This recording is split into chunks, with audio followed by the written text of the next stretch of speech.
All right. So anyway, yeah, I think we're live now. SEC tournament preview. Max Bar, Southeastern 16, going to be joining us. I'm not going to get too into all SEC team stuff. I will say that obviously I saw today just kind of was what the deal was there and how certain people were left off.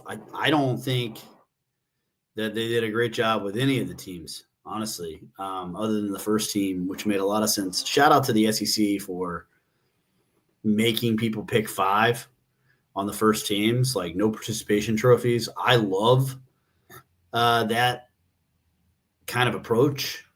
So when you talk about coach's team, it's just five guys, right? And the coaches pick Johnny Broom, they put Walter Clayton on the first team, Wade Taylor, Kai Ziegler, Mark Sears. Like all that makes sense to me. Um, I thought Trey Johnson on the second team seemed a little bit of a reach, to be honest. I know he won the scoring title, but I didn't think he was even the best freshman in the league. Wasn't our vote for freshman of the year. That was Asa Newell. Colin Murray Boyles as a second team choice seemed a little bit off. Chad Baker Mazzara as a third team choice seemed a little bit off. Didn't think he was Auburn's second best player this season. So, I'm not. I look, the 5-person thing is great. That is something the SEC gets right. Pawning off like your all SEC ballot to coaches before you send out media ballots, and a lot of these head coaches are super busy, and the first thing they do is say, "Hey, staffer guy, please fill out my all SEC ballot." And so you've exhausted staffers that have been on Synergy watching film all year. The last thing, the most they've seen of players is what they saw on Synergy. A lot of them aren't watching the 9:30 game on SEC Network on Tuesday night, right? And those guys are the ones that are filling out the ballots. The formula, they can just do better. And I think, again, they do the right thing by having only 5 people make the first team, and that's it. So there's a lot of things the SEC Basketball League office has done right to build this behemoth that they've built.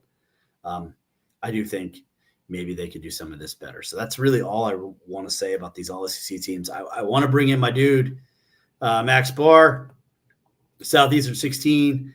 Those guys, Chris Lee, Blake Lovell, are my favorite people to listen to. Seriously, that's just a staple at this point. Play them. Then if I have time, I get to Field of 68 or occasionally Parrish and Norlander, if I can tolerate Parrish for more than 10 minutes. And yeah, I'm just kidding.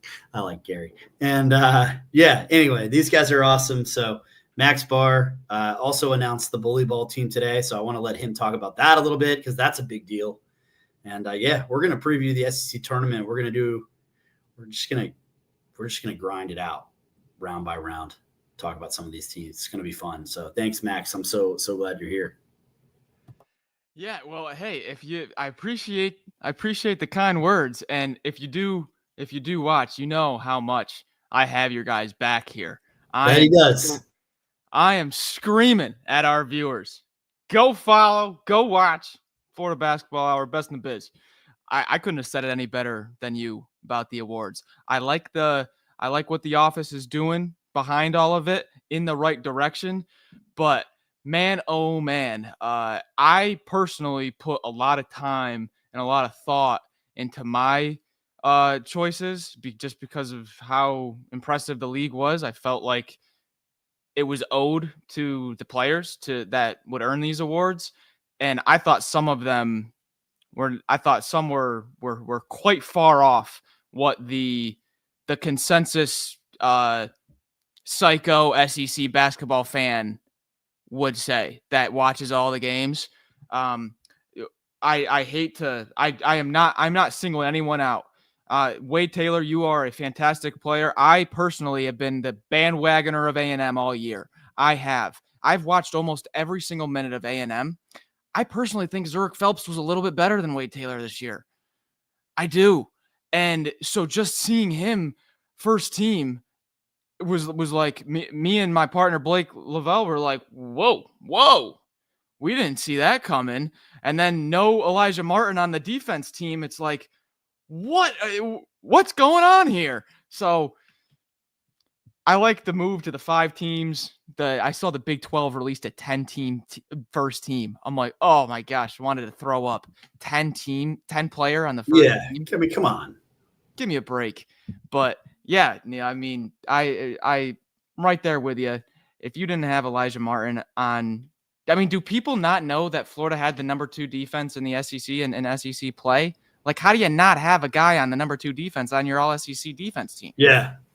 I honestly think that some people just must not have known that. And that's what's surprising is like, because like, again, I think some of the head coaches take it seriously and vote, but I genuinely think like staffers get these ballots for the coaches that vote on all defensive team.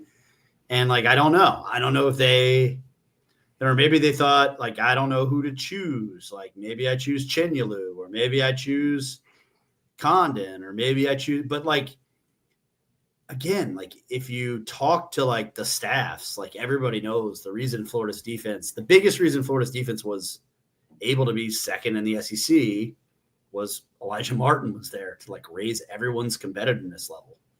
And like, that's the thing. Like, so Zakai Ziegler won SEC Defensive Player of the Year. And like, none of us were like, that's bad, right? That's fine. Right. And what an honor for him to win it 2 years in a row. And in full disclosure, so I did my All-American ballot this morning, and I had him second team All-American. Like I thought he deserved to be an All-American. I saw some people with Chaz Lanier on All-American teams, and like I was like, Zakai Ziegler is the straw that stirs that drink. Yeah. But I thought Jahmai Mashack should have won SEC Defensive Player of the Year. Like there was a whole minute-long advertisement for it in the Alabama game, right? Like, what more does the guy have to do? And I know that like he made the shot, and so like now he's famous because he hit a jump shot, right? It's like, well, you don't score on that guy. Yeah. You don't score on him. Like they held Florida to 44 points in a game, which like Florida averaged almost 88 in all their SEC wins. So like, think about that. I mean, anyway, so, and that's not a knock on Zakai Ziegler. It's just kind of like, so what I would do is release the media team at the same time, like to the extent that that's possible. And it is, they just have to send out the people that choose to vote. They can send us our ballot. Like Fawcett did his ballot and he did ours. And it was like, it took him half an hour. Yeah. Like it wasn't hard. And like we argued, I don't want to say argued. We voted full disclosure, and our fans are going to riot when they hear this. So you guys are all getting, like we voted Pettiford for 6th man of the year. And when Tommy H and Pettiford didn't win, I got a text from Fawcett, and he's like, what just happened? It's not because we don't think Caleb Grill is like deserving, but it's like genuinely like who was more important to their team. Right. And that's not not a knock on Caleb Grill, but I'll say this, like I think Blake kind of brought some levity to this, as he often does. And I think I was listening to you guys like a month ago, and I think Blake said something along the lines like, it's going to be hard to vote for some of these guys in awards because some of these people are going to get,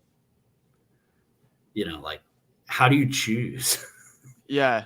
And so I have some empathy for it. I thought some of this, even with that in mind, some of the selections were surprising. Well, I got to change I have to change the bully ball committee's way of tallying the votes, because Florida got screwed out of having a player because it was too even. There wasn't one guy that got enough. That's amazing. So like Condon, Tommy H, and Ruben all got a lot of votes, but not one of them got enough when other teams would have like one guy that gets 1 million votes. So I gotta switch it, because Florida they didn't get a guy on the bully ball team, and that's literally like what that front court does to like the most bully teams. They go and bully the team you think is the bully. And so full disclosure, I gotta We got to alter the criteria. No, it's good. So I don't have it in front of me. I looked at it earlier and I remember agreeing with pretty much everything. Although like I probably would have, did Garcia get on there or was somebody else? It was Payne from okay, A&M. so I probably would have gone Garcia, but I get it. Yeah. Just because for the same reason I would have gone Tommy H until Florida went to Tuscaloosa and won. And there was that stat that was like rebounds at halftime. And it was like Alabama 15, Alex Condon 10. Yeah. I was like, right on. So the way I had people do it was vote for one player a team and then do a 5-player team. And so I tallied them all up, and Mo Diabate was like by far the most. Like it wasn't even close. He was the most. But I did Condon, and when we had at Southeastern 16, when we had Mike Morgan, the play-by-play on, I asked him, I said, hey, I do a bully ball team. Who's your guy that you want me on? He goes, you better have the Aussie. You better have the Aussie. And I was like, hey, I'll do what I can. But yeah, no, I agree with you. Florida was a tough team. Texas A&M was a tough team. Yeah, they were. Just because there's so many different guys. There wasn't like one clear cut just enforcer. Half the team's the enforcer. Yeah, you know who was tough was Georgia too. Yeah. Like, they weren't probably going to get, but like Silas Demery is just a man. Yeah, because you had, and Santo Cyril doesn't get that many minutes, but he's a monster. RJ Godfrey was very close to making, because I did an all glue guy team, which is a little bit of an homage to Southeastern 16. Yeah. And yeah, RJ Godfrey almost made my all glue guy team, but in fact, he was on my list. And so I send the column to like Saturday Down South, like Wednesday night, and he was on it pretty much till Wednesday morning. And then like, I just watched the Kentucky game like Wednesday afternoon or whatever. And I was like, man, they're just so much better defensively with Butler. And I was like, he's got to be on my all glue guy team. So I threw them on there. Yeah. Yeah. Just gotta. Yeah. So who was the bully? So Payne got on there. Who else? Yes, it was Mo Diabate, one player of the year. Stud. And then it was Colin Murray Boyles, Cam Matthews, Dylan Cardwell, and Farrell Payne. Yeah, you can't argue with any of that. So good. The league was a bully league this year. It was, we had Duke Miles in a game, smash his face off the floor and lose all of his teeth, and then come back in the game and keep playing. That is ridiculous. By the way, remember Kondo came back from injury. Yes. So first game back from injury for Alex Condon. They lost to Georgia, but RJ Godfrey like hit him in the face. He had to have dental surgery. He had dental surgery like the day before they played. I forget who they played after Georgia, but in any event, he had dental surgery like the day before, and then went out. And it was Texas A&M. So he had dental surgery and then went out and doubled the ultimate bully ball team. How did I know this? Yeah, I was like, you talk about just absolute legend status. And yeah, he didn't. I've had a lot of people say, "Oh, he played rugby." He did not play rugby, and you know this. He played Aussie rules football. Aussie rules. Yep. Which is basically like even more violent than rugby. So this all makes sense. I would love a highlight film of Alex Condon playing the Aussie rules football. Oh, it's great stuff. All right, I'm gonna. I don't even know where our I got to go to our YouTube page at some point. So what I'm gonna do, just to see if anybody wants to hop in, since I made it a live stream like in the middle of talking. Oh, and, yeah. So what I'm going to do is I'm going to make sure I share that, and then I'm going to let you talk about Arkansas, South Carolina, which is the first game. And like, I'll be honest, like, obviously the only matchups we really know are the first round ones, and then the potential quarterfinal matchups. And like, I don't think there's a bad game Wednesday or Thursday. No. It's so ridiculous. And And in a few of them, it's the teams on the bubble where it's like, if you get a win, we might get another team in. You're playing for your life on Wednesday, kind of thing. But real quick, because you made me think of something. Before I get into these games, I wanted to talk about something real quick because you mentioned your stuff at Saturday Down South, and you had one of the best stats the entire year with the Ken Palm 35 plus. Yeah. Loved that stat. So I took it a step farther. About a week ago, I was walking at the park and this thought came on me, and I had to stop in my tracks and do it. It took me like an hour, but I had to do it. It was so urgent. I had to look up the pre-tourney Ken Palm numbers for what they entered the tournament with to see how many teams entered the tournament with a net rating on Ken Palm of 35 or higher. Oh, wow. I went through every year back to 1997. You got to click the PDF and download it and look through it. This was brutal. There was 4 teams that have entered Ken Palm 35 plus. The reason I bring this up is because Florida is at 34.56 right now. And if they just have 1 or 2 good results in this SEC tournament, they could get lumped into this group. So it's the 2021 Zags, the 2019 Virginia team, 2015 Kentucky, and 2001 Duke. Those results going from Zags, Virginia, Kentucky, Duke, runner-up, champ, Final Four, champ.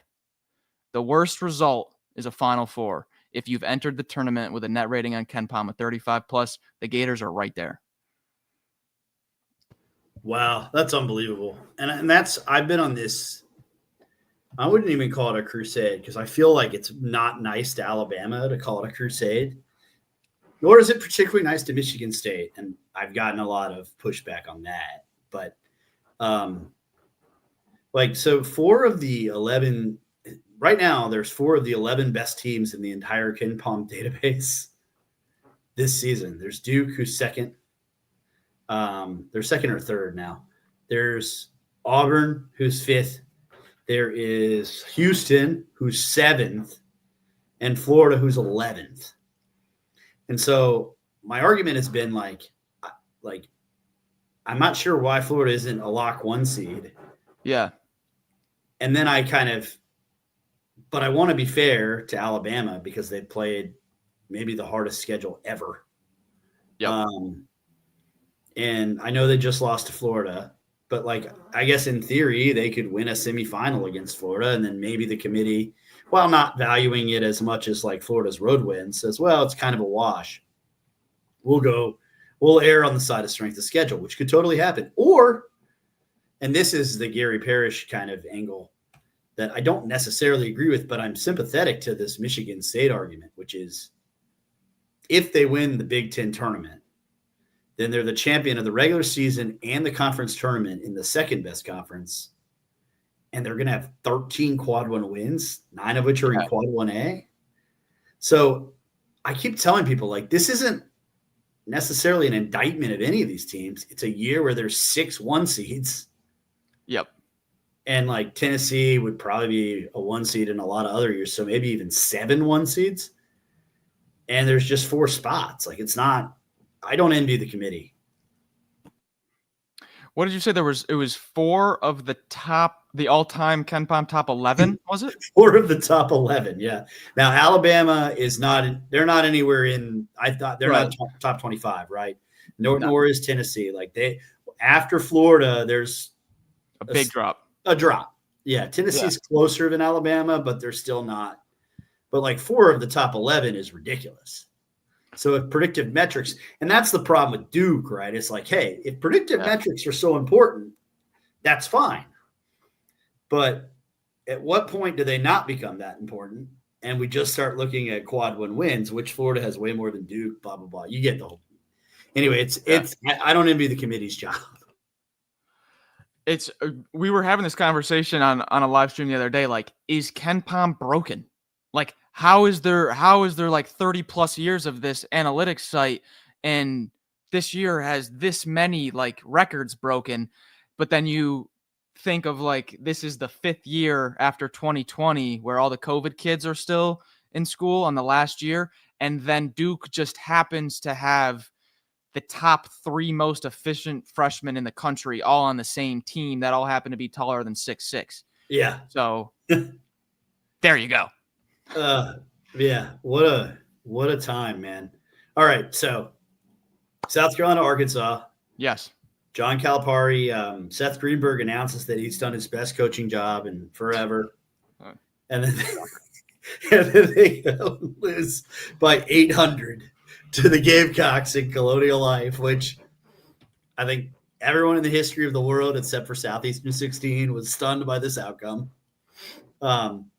You guys were like, well, Yep. they've almost beaten like 7 teams at home this year. Florida led for 0 seconds against them. 4 seconds, sorry. I forgot that the Gamecocks had the heave. Anyway, every ounce of logic says Arkansas is just going to absolutely steamroll South Carolina in that game. Except, I don't think so. Lamont Paris's team is playing well, man. No, they are, and it's well, they got Jamari Thomas healthy. That was just the team loses their point guard the first day SEC play starts, and people are just like, oh, look at South Carolina again. It's like they don't have their point guard. So that was a big factor right away. They get him healthy. Cam Scott not working out as the freshman. They were banking on him to work out. That didn't work out. So that kind of sets him back. You have a freshman, your top freshman doesn't work out, and then your point guard's hurt. Your backcourt's a mess to start SEC play. But they play that slow pace that just, if you miss your first few shots or just the first 5 to 10 minutes aren't what you would like them to be, and South Carolina is not playing from behind, you're probably in for a mess of a first half, and then it can just trickle over. You get a little tight, the possessions start to string out. Zachary Davis picks your pocket once or twice, and Colin Murray Boyles gets an and one. Now you're frustrated, and there's South Carolina. Yeah. I know a lot of people are going to say okay, yeah, whatever, but Arkansas is going to win. It's Calipari. They'll have the crowd. The way that South Carolina plays, I know they're not at home, but just the way they play and the way Arkansas plays offense, this is a 4-point game on KenPom projection. I mean, I don't see this thing. This is going to be tight. Yeah, I mean, to me, it's just all about John L. Davis. Yeah. And, if Nelly Davis, if he hits his first 3, that's how stupid March is sometimes. And, if the first one goes in, you probably feel pretty good if you're the Hogs. But, if the first one goes off and then, he's got Zachary Davis chasing him around, and however they end up deciding to guard him again, and it's not going in, it's not going well for him. And, obviously I know they think they might get a new throw, but probably not till the NCAA tournament. And the other thing is South Carolina is playing for its season. And I feel like Arkansas is fine. I wouldn't want to lose this game. Don't get me wrong. But I think they're in that they're out of even last 4 buys in some brackets. Yeah. So maybe this is the difference between going to Dayton and not going to Dayton, in which case you want to win, of course. And they're competitors, and Cal has historically hated this tournament, but now he has something to prove. So, but for me, it's just Nelly Davis. That's kind of where I'm at. No, I don't disagree with you at all. I think the other angle for me, just looking back at that first game, the one they just played, is Brazile was really big for them the past 2 games. He has stepped up with Thiero out big time. That first game, 5 fouls, fouled out, scores 2 points. If you're gonna fill in for that at that 4 spot, and you're gonna draw Colin Murray Boyles, you cannot be fouling. You just can't be fouling when the front court's this thin already. So yeah, I think there's not much to it more than does Arkansas's perimeter guards, are they able to shoot and make their shots, or is the South Carolina pace just going to be able to muck it up and make it a mess? And then how efficient is Colin Murray Boyles going to be against kind of a slightly depleted front court? There's not much to it more than that for me. No, I like it. Okay, so Texas plays right after that. Obviously, it has to win. And then they have to like hope the committee is still watching these games on Thursday, which I think they will be.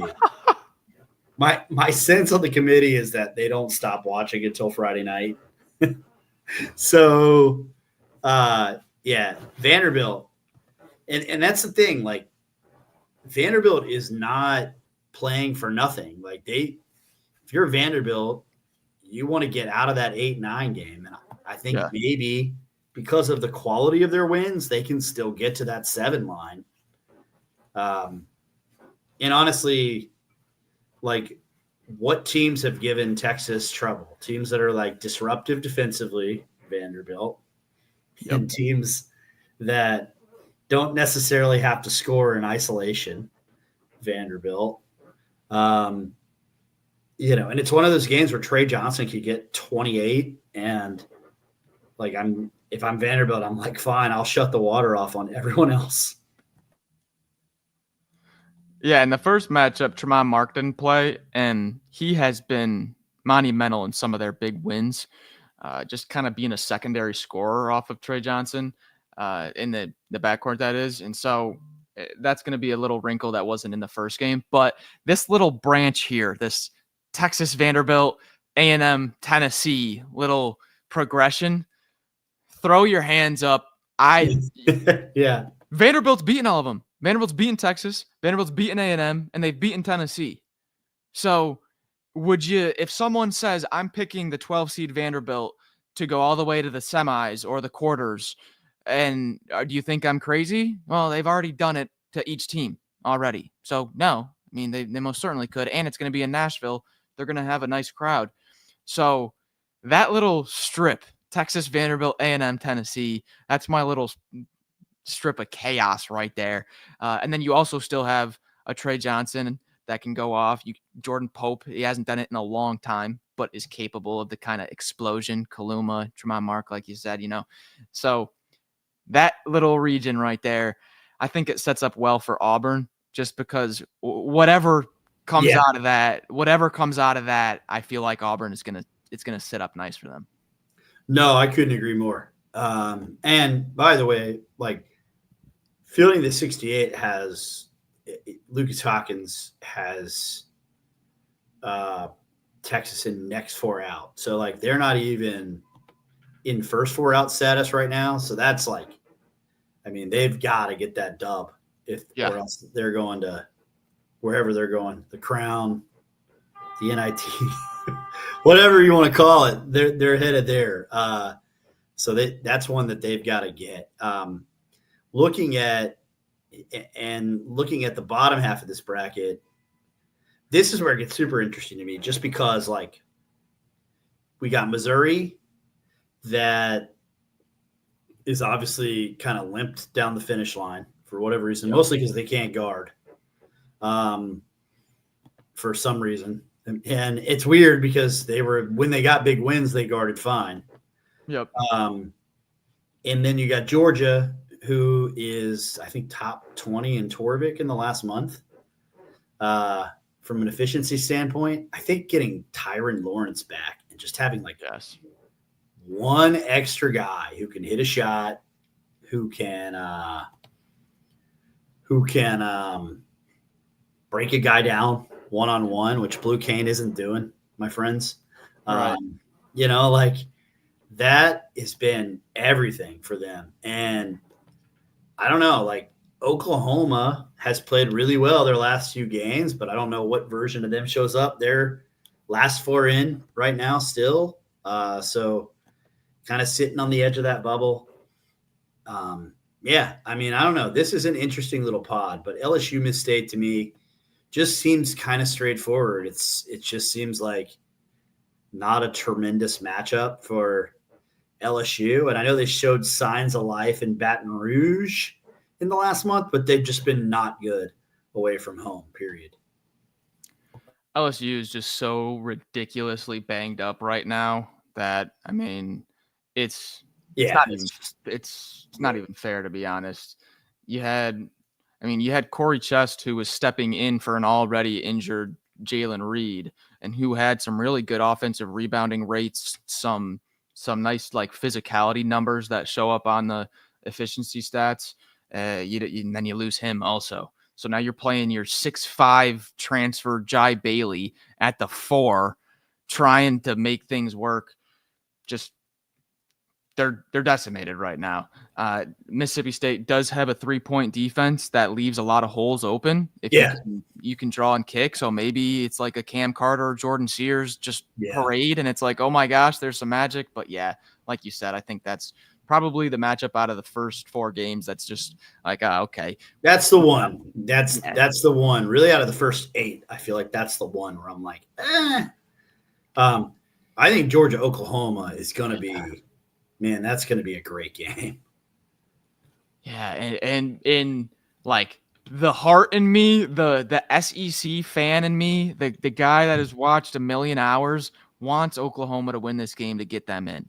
Like, I'm going to be, as much as I love the way Silas Demery, and Georgia plays my style. I mean, I love the way Georgia plays. Oh yeah, just big and physical. And Silas Demery has one of the more underrated guys that just doesn't get talked about, puts his head down and chops wood. I really like them, but I want to see Porter Moser get in. He kind of got screwed this year by losing his 2 wings, Jaden Jones and Okonkwo, both never being able to play.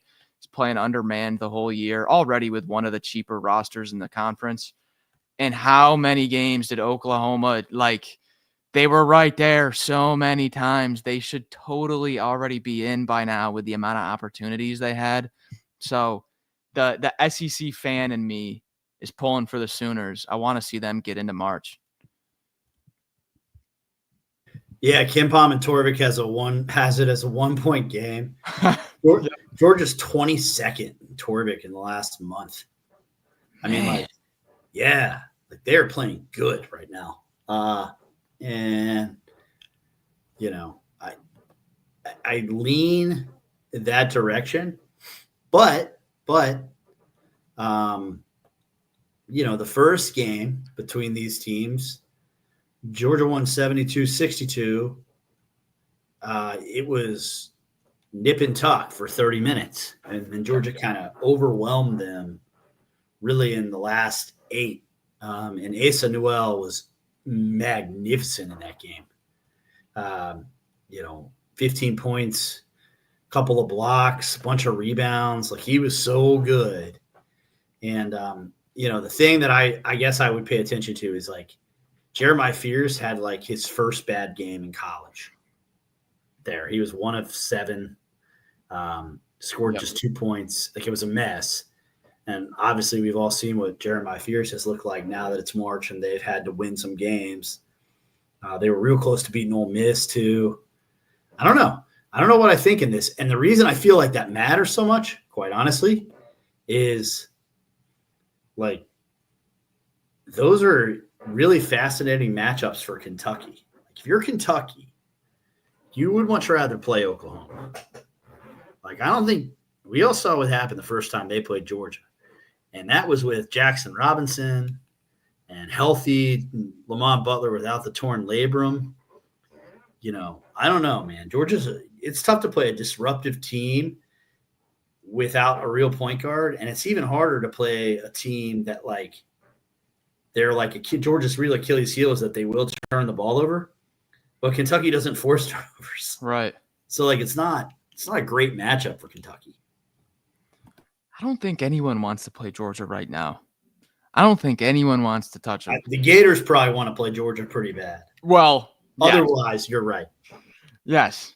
You know what because before Thero went down, everyone's like, are you kidding me? This Arkansas team playing this well is going to be a seed back like this with this physicality? Oh, no.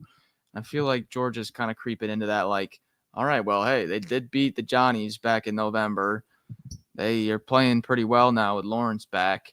But, man, I don't like when a coach gets, like, the wrong end of the stick. Like, I love how LSU reinvested into McMahon. Like, the guy just had probably one of the most unlucky roster situations. Yeah. Tyrell Ward, like right before the season, his number one 3-point shooter from the year before just is like, I'm not playing this year.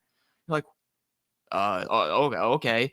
And so Porter Moser, I have seen like on just not anything for certain, but like on hot seat posts. And I'm like, no, he is fantastic. Ridiculous. So I really want to see Porter Moser do well, but at the same time, like you said, Georgia's a tough team to beat right now. Yeah, they're playing good.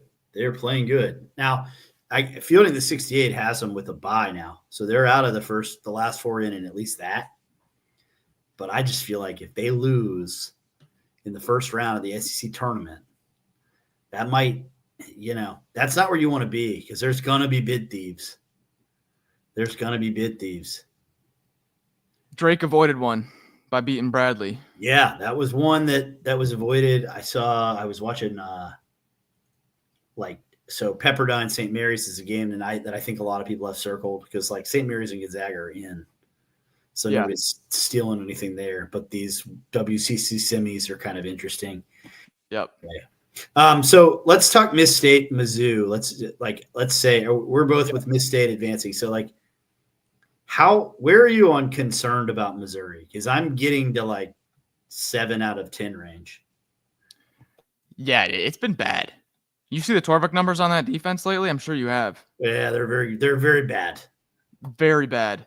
Anthony Robinson has to, if foul trouble is right here, Anthony Robinson, you need to be on the other end of the world away from foul trouble. That is disastrous for the Missouri defense. But I mean, what are you seeing? Because I feel like you guys know the X's and O's of basketball a little better. What has happened to this thing? Well, so like, I'm not going to say it's all schedule. It's not all schedule.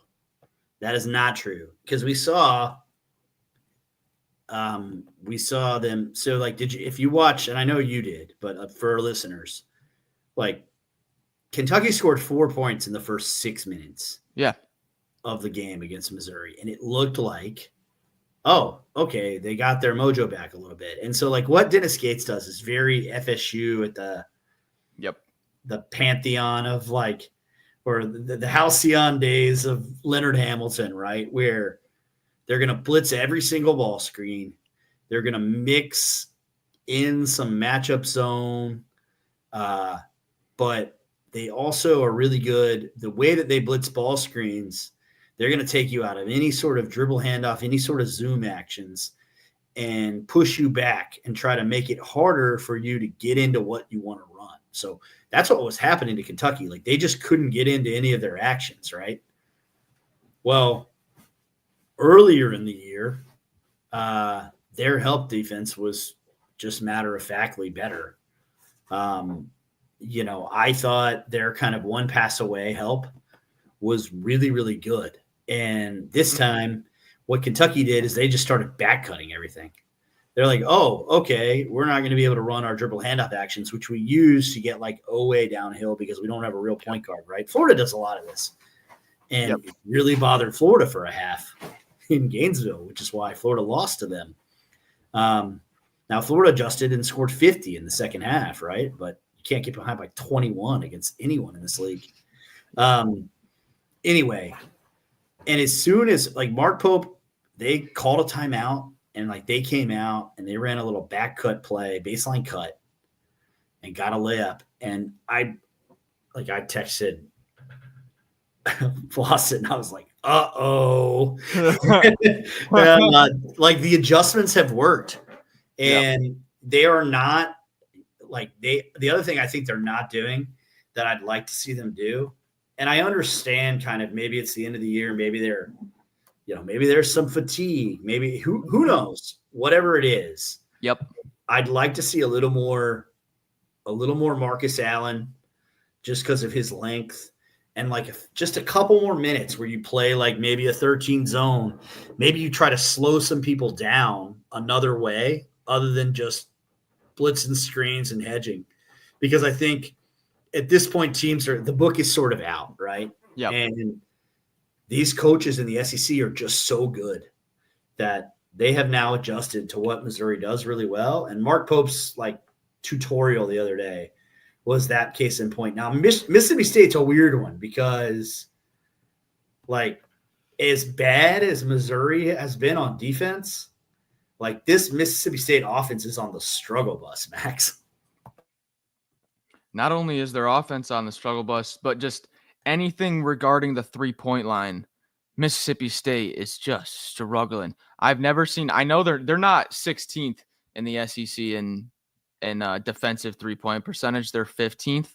But if you watch Mississippi State games, the way Jans coaches up the defense, they give up the most wide. Like if there was, I know it might be shot quality that does it, but I know there's like an average depth of defender to the shooter. I know there's some analytic that does that. I would love to see what it is for Mississippi State because they leave the skip pass shooter so wide open that it just kills them. And it was to a point where about halfway through the season, or the SEC season, I really like to look at like the variance numbers, like who's shooting north of 40, who's giving up north of 40 from 3, because averages are, it's probably going to come back down to earth. Might be a good spot to back the team that's given up, 40% from 3 because they've just had teams lighten it up and they probably won't. I was really banking on that with Mississippi State. I was like, guys, teams are just lighting it up against them. That's going to come back down to earth.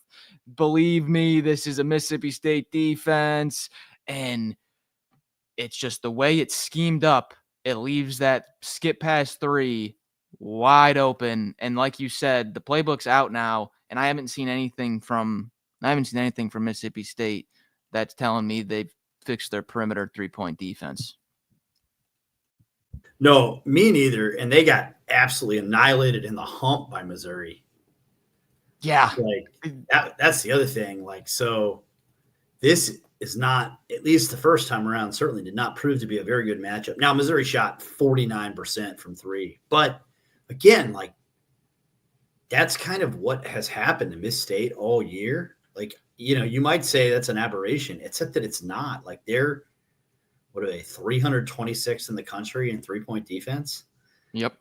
And okay, so here's the thing. Let's do the XO on that, right? Like, yeah, this is Chris Jan's defense is the Chris Beard defense, basically. It's pack line adjacent, except with the pack line, it's force middle, right?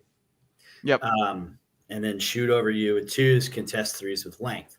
This is just force baseline. And then as soon as people drive baseline and you come to help, the passing angles from baseline drives favor defenses that have length. Okay, that's great. But they're going to give up. You can get kick 3s if you can make the pass. So then the question becomes, can you contest that stuff with length, right? And right. You know what's funny?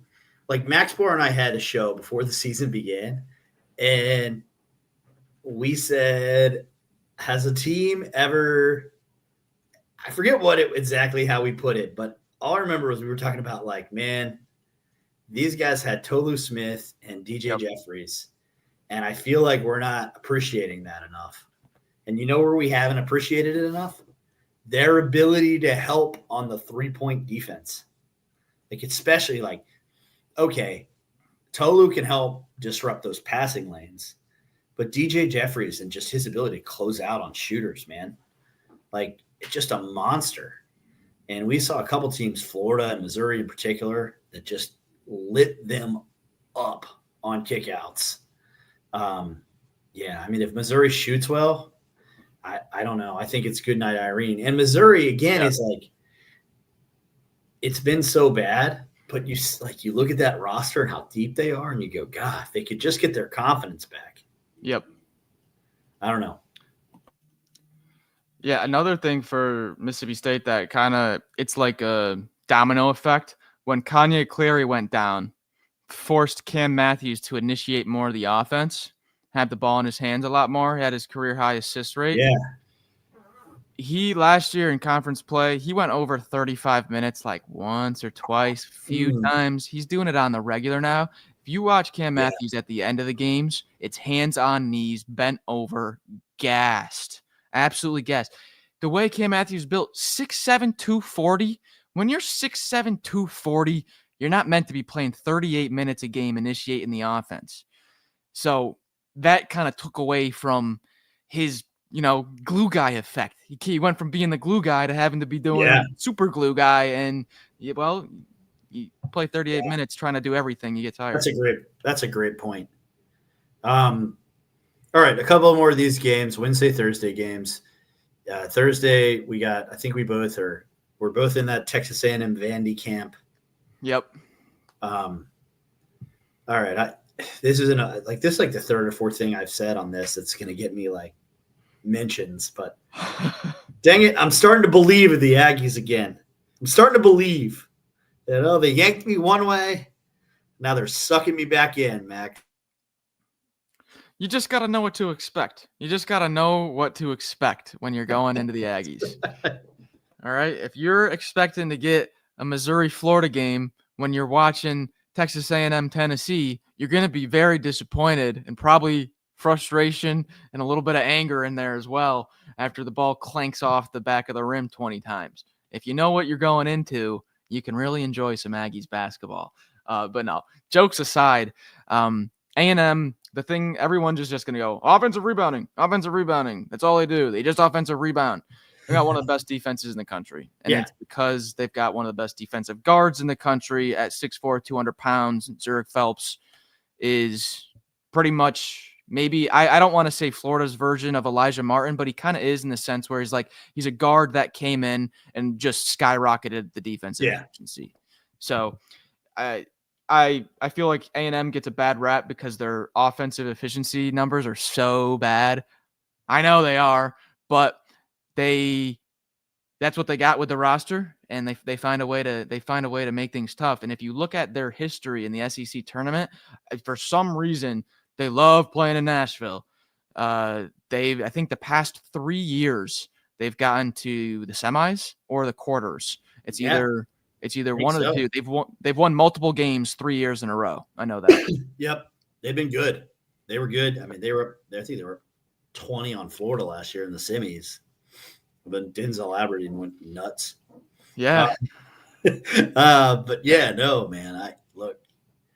I'm just starting to believe again. I also think they're one of those teams that's just really hard to beat twice. Yeah. And that would be the order of the day for Vanderbilt. Now Vanderbilt's going to have a nice crowd and stuff, I'm sure. A good Vanderbilt team in Nashville was always a problem. And so that will be interesting, but I like that. I just think the Aggies are good. They're old. They're a team that is kind of, I don't think they're locked in necessarily seed-wise either. I feel like they could be a top 16 seed still, and probably will be. But, I feel like if you lose on quarterfinal or you lose in this round, not getting to quarterfinal Friday, right, maybe you fall out of that top 16 seed area, even with the win over Auburn. So we'll see. I would expect that's just two highly motivated teams, but I kind of like A&M in that game, which gets me to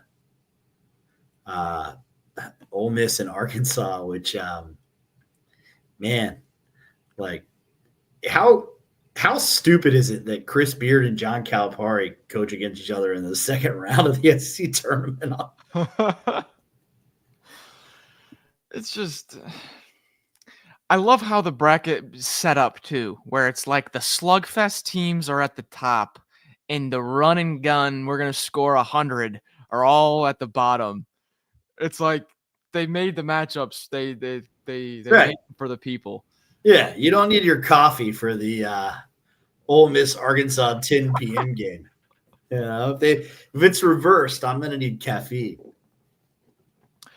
Yeah, exactly. I'm going to be drinking my Diet Dr. Pepper in Nashville. That's it, man. Yep, staying up. But for that game, I like Ole Miss in that game. I'm not going to lie. I like Beard in a tournament setting. Yeah. I loved those Texas Tech teams. I loved those Texas Tech teams that he coached.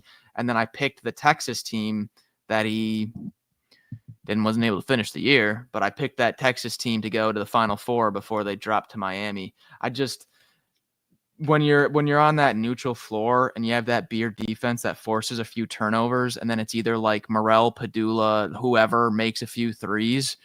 I love that on a neutral floor. And with Arkansas really leaning on basically two ball handlers, I think that Ole Miss can force some turnovers here and get it done. But if you'd be a fool to doubt Arkansas right now the way they're playing. Yeah, this is the worst type of team for Arkansas to play. Like, they're old. They don't beat themselves ever. They have 0 bad losses ever this year. And they've been, like, to your point, they've been really good on neutral floors. Like, their only loss was to Purdue and San Diego when, like, Braden Smith did things that we didn't really know he was capable of yet, and just kind of pulled Purdue out of the fire in that game. But they beat BYU, who no one will want to play in the big tournament in a couple weeks. Yeah, I mean, their losses are to, like, the teams at the top of the league. You know, it's like Alabama quality style losses. So they destroyed Louisville at Louisville. I know. I mean, they're tough. Like, you know, I just saw them this weekend when they came to Gainesville, and like, I know Florida won by 19, but like in the first half of that game, like Ole Miss was in control of the tempo. Like, they turned Florida over 8 times, which Florida hadn't done that all year in one half. Like, they missed a bunch of bunnies at the rim because, like, you play against Alex Kahn and Ruben Chinyelu, you know, you miss shots at the rim. But like, they played really well for a half, and then Walter Clayton went on some heater, and that was that. But yeah, I don't like this matchup for Arkansas. I know you'd be foolish to doubt them. I also still feel like they're going to try to get the Rue back, but I bet you it's for round 1. Like, I doubt he's playing in Nashville. So without him, it's even harder for them to match up, I think, in that game. And I like Auburn against Ole Miss. I'm not concerned about Auburn. I know that people are concerned about Auburn. But yeah, I'm not worried about I think Denver Jones getting a few days off to get fully healthy is probably that's truly the best outcome of this. I always felt like they were going to have a tough time winning those 2 games after they won the SEC, and like, they played great against Alabama. That was just a great game. Yeah. This is going to sound crazy. It might sound crazy. I actually kind of like Auburn a little bit more now for my bracket picks and stuff like that, because I think, like, for a while there, I mean, you had that clip from the Field of 68 kind of go viral where Doster was like, I think Auburn's kind of come down to earth a little bit. And then Fanta looks up and he's like, they're 27-2. What are you talking about? But the reason why Doster felt like that was because Broom had a few games where he was off a little bit. Yeah. Chaney Johnson, kind of his numbers came back down to earth. And it's like, you got that feeling a little bit, but they were still winning games. And now they lose the 2 in a row. They lose at home in overtime to finish the season, but they play great still. And I get the feeling it's like, okay, they needed, like, if the full season is a 12-round fight, in the 9th round, they just got their bell rocked. Yeah. Right now they're in the corner, and the cut man, whoever, is lighting a fire under their you-know-what right now. And it's like, listen, we got 3 rounds to go, and then you're a champion. You know, it's no more like we're big bet, you know, we're unbeatable. It's like, all right, we got to get back up and do something. So I actually kind of like them a little bit more now. Like, I think they're going to play as hard as they possibly could in this tournament, where, like, a few weeks ago, people were like, yeah, what Auburn's going to do in the tournament, you know? Yeah, no, I like them too. I would just like to see Chad Baker-Mazara keep it under control. I mean, if that happens again this year, I might lose my mind. I'm going to know. The mind's already lost. But I know Bruce doesn't want him to lose, like, what makes him him. Right. Right. the chip on the shoulder, the edge, like the fact that he wants to take the big shot, the fact that he Yep. wants to guard your best guy. But like at this point, it's a problem. Oh, it is. And yeah, I mean, I now, was telling. yeah, Oh, good. no, I'm. That's all. It's a problem. I was telling Blake the other day, I was like, I like to select few teams for a national champion. I like in the pool of who I will pick depending on where their path is. And it's Duke, Auburn, Houston, and Florida right now for me. I know they're the top 4 teams on KenPom, but I mean, I think those are the best 4 teams in the country. Right. And only one of them picking my team all the way do I have to bake in, all right, is there a player on the other team that can get into his skin and he might get kicked out of the game? Like, it's ridiculous that I have to bake that in to trying to tell if a team can advance in a tournament. 100%. Like, so Fielding the 68 has UConn as the 8 in the South right now. And like, I'm not even sure they beat Utah State. Like, honestly, if that's actually their matchup, like, who knows? Like, Utah State is exactly the type of team that's given UConn trouble all year. They can score at a really prolific rate. Yeah. They don't turn the ball over. They're completely unbothered by everything because they play with 4 seniors and they're really smart. They could easily beat UConn and make this a non-issue, but like UConn and a Danny Hurley team against Chad Baker Mazzara, like if you don't think half their game plan is just going to be like, whatever happens, make sure you say something to Chad Baker Mazzara 100%. the whole first half. Yep. Like, we're just going to see what we can. And, you know, on senior day, like Johnny Broome just going crazy. They almost overcame that against Alabama, but they didn't. Right. And by the way, they lost by 2 points, which is the amount of technical free throws that were made. So, yeah. Anyway, look, I just hope it's not an issue at the SEC tournament because I want to see the best teams play their best. I like Tennessee over A&M in that second quarterfinal, assuming that's where our bracket is. And I don't think Florida is going to lose to Missouri twice, largely because I don't think Caleb Grill will go like 7 of 8 from 3 again. But, you know, certainly Dennis Gates has had that program's number, whether he was at Florida State or now at Mizzou. I know I guess that was his first win against Golden, but still, like, they seem to have some sort of secret recipe. The thing that they have that bothered Florida also, because I made an issue of like how they were blitzing Florida's ball screens, and the other thing they did that bothered the Gators was they just played so many. And they can do this, right? They played so many bigs, and like I think it was Blake or Chris on your show that was kind of talking about how like you don't look at a team that plays Florida and go their front court's better, and I don't think you do right now. But at least with Missouri, you go, well, they got a lot of ways that they can try to bother Florida. Yep. And that's what you got to do. Like, you just have to disrupt the Gators. And Mark Mitchell is like he's so good, man. He's so good. He is so – I love Breakfield's pump fake. I think Breakfield probably has the best pump fake in the league. But Mark Mitchell, just something about his ability to draw contact and to get you to flinch a little bit and get you to bite. Good. Oh, he's so good at it. Yeah, he's phenomenal. My theory is that – so we've got Auburn, Florida, Alabama, Tennessee is the top 4. They're all sitting there through Wednesday and Thursday while someone gets hot. I think one of those teams is not advancing. I find it hard to believe that we're going to have an Auburn against Tennessee and a Florida against Alabama. I don't think we will either.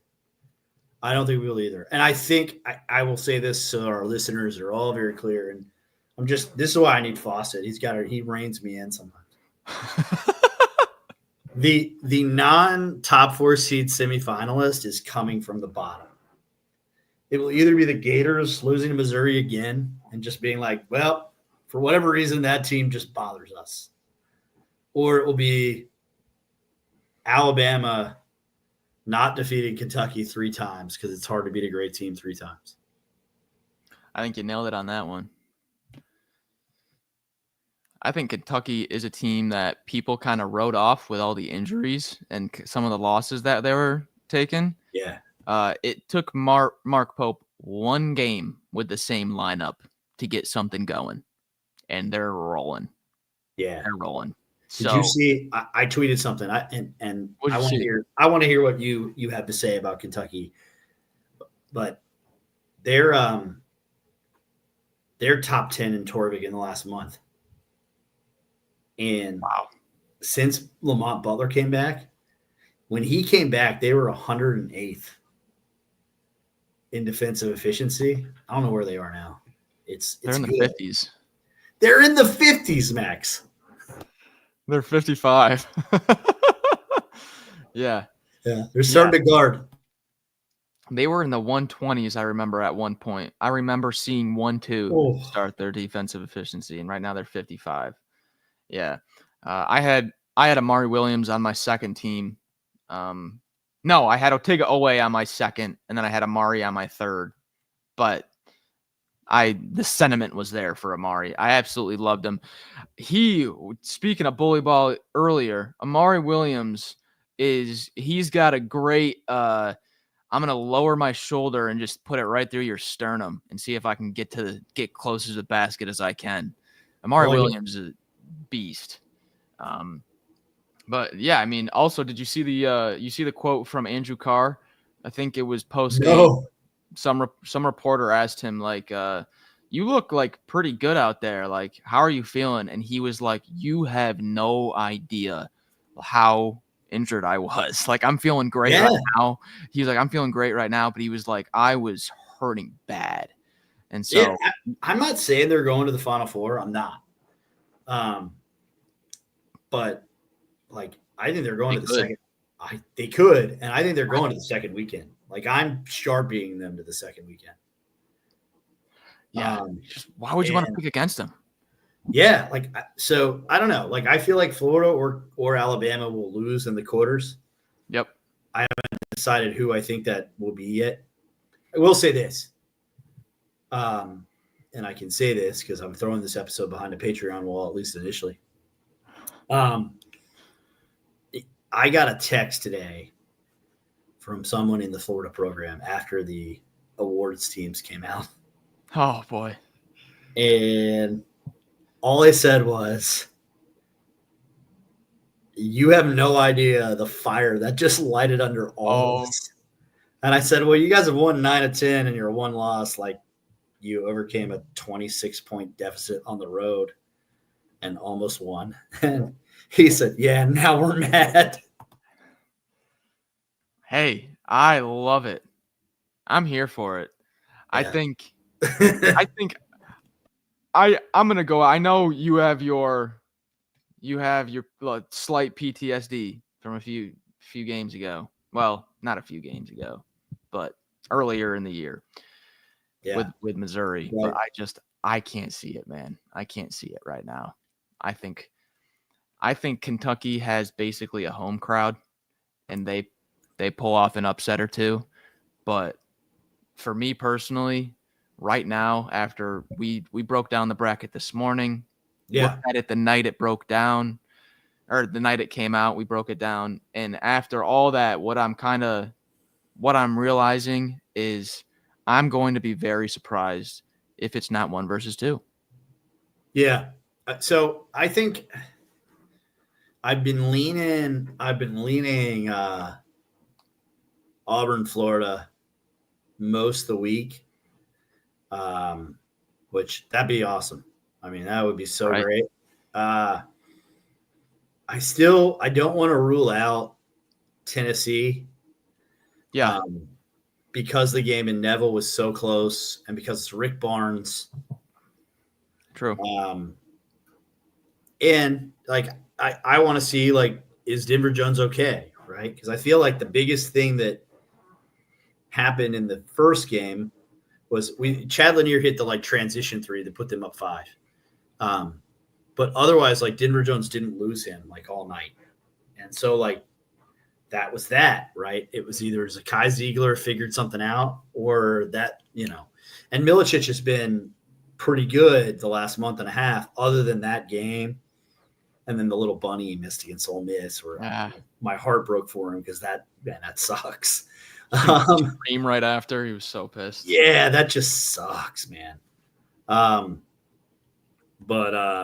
Yeah, like I don't know. So give me. I like either Florida or Kentucky, and then Auburn or Tennessee. I'm going to hedge until I talk to Fawcett about it. But I like the idea of a Kentucky run. I think they're playing really well. Yeah. The only thing I would worry about them by the time they get to the weekend, right? Like, let's say they get to Saturday and have to play the Gators. Like just Lamont Butler's shoulder. Yeah. That many games in a row. Like eventually, like that's just a lot. And I know he's one of the toughest, nicest kids in the history of the history, but that's a heavy lift, man.